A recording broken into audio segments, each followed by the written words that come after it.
The Shadows of the Forgotten Forest. Chapter 1. The Call of Twilight. Sophie, a passionate young explorer, was always captivated by mysteries. She would spend her days reading about ancient, forgotten places and legends fading over time. The village of Saint-Loup, where she had recently settled, was full of such mysteries. One legend particularly intrigued her: the Forgotten Forest, a dense, dark woodland where locals claimed to sometimes see shadows wandering at dusk. Intrigued, Sophie decided to find out more. She went to the local library to uncover details. The village archives held old newspaper clippings and handwritten notes. One entry caught her attention: the disappearance of a man named Julien Rousseau in 1947, a name still whispered with chills in the village. The Forgotten Forest seemed linked to this strange disappearance, a mystery haunting the townsfolk for decades. With her curiosity sparked, Sophie resolved to explore the mysterious forest herself, hoping to find clues about Julien and the shadows said to haunt the place. Chapter 2.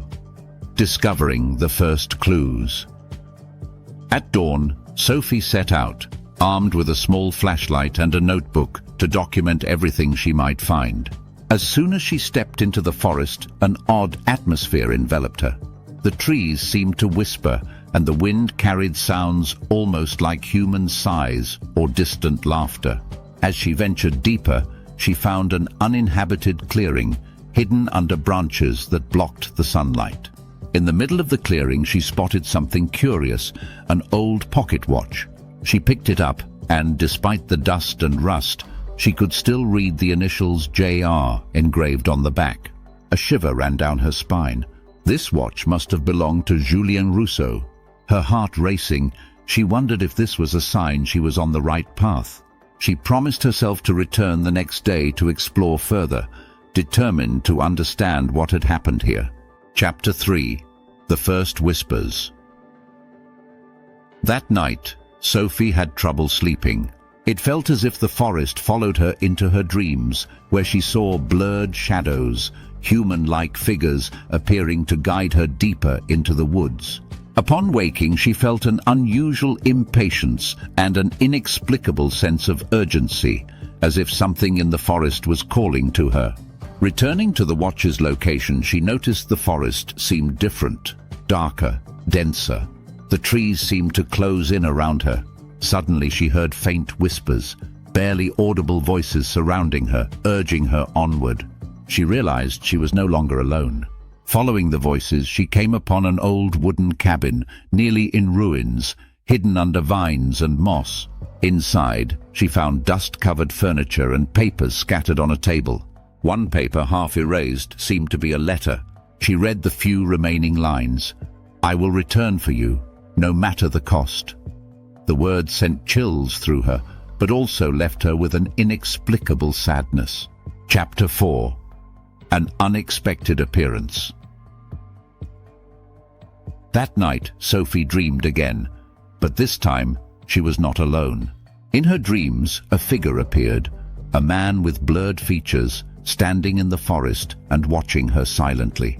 He seemed to want to tell her something, but each time he tried, the words seemed stifled, as if carried away by the wind. Upon waking, she remembered those blurred features that felt somehow familiar. Julien Rousseau, she thought. He was trying to send her a message, to guide her.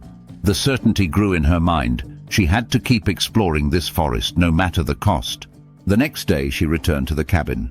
This time, the atmosphere was different, almost oppressive. As she examined the scattered papers and abandoned objects, a whisper behind her made her jump. She turned to see a shadow, a man with blurred edges, watching her with an expression of melancholy. Chapter 5. The Lost Journal. On another visit to the forest, Sophie found an old journal carefully hidden under the floorboards of the cabin. As she opened it, she realized it was Julien Rousseau's journal. Each page recounted his love for a woman named Camille, a young villager, and his hope of returning to her after the war. But the last passage spoke of a strange fear, a dark force that prevented him from leaving the forest. As she read on, Sophie understood that he had been trapped in this forest by supernatural forces, shadows that drained his energy and held him in an in-between place. She felt deep empathy for this man who had never seen his beloved again. More than ever, she wanted to help him find peace. Chapter 6. The Promise. After reading Julien's last words, Sophie felt a mission. She had to free his spirit and reunite him with Camille, if only in the memory of the village. She decided to return to the forest one last time, seeking a way to break this curse. She began researching old rituals from the village archives, hoping they might help soothe the spirits of the forest. She carefully prepared for her journey, carrying sacred herbs and a protective crystal. That night, she whispered a promise to the wind. She would bring Julien back to Camille, and the shadows would no longer hold him. Chapter 7. Confronting the Shadows. In the forest's depths, Sophie felt a presence closing in around her. The shadows seemed more threatening, sensing her intention to free Julien. She spoke the ancient ritual words as the shadows twisted around her, assaulting her with disturbing visions. She saw Julien, desperate, trying to reach Camille, but never crossing the invisible boundary separating him from the living world. With a strength she hadn't known she possessed, Sophie managed to repel the shadows.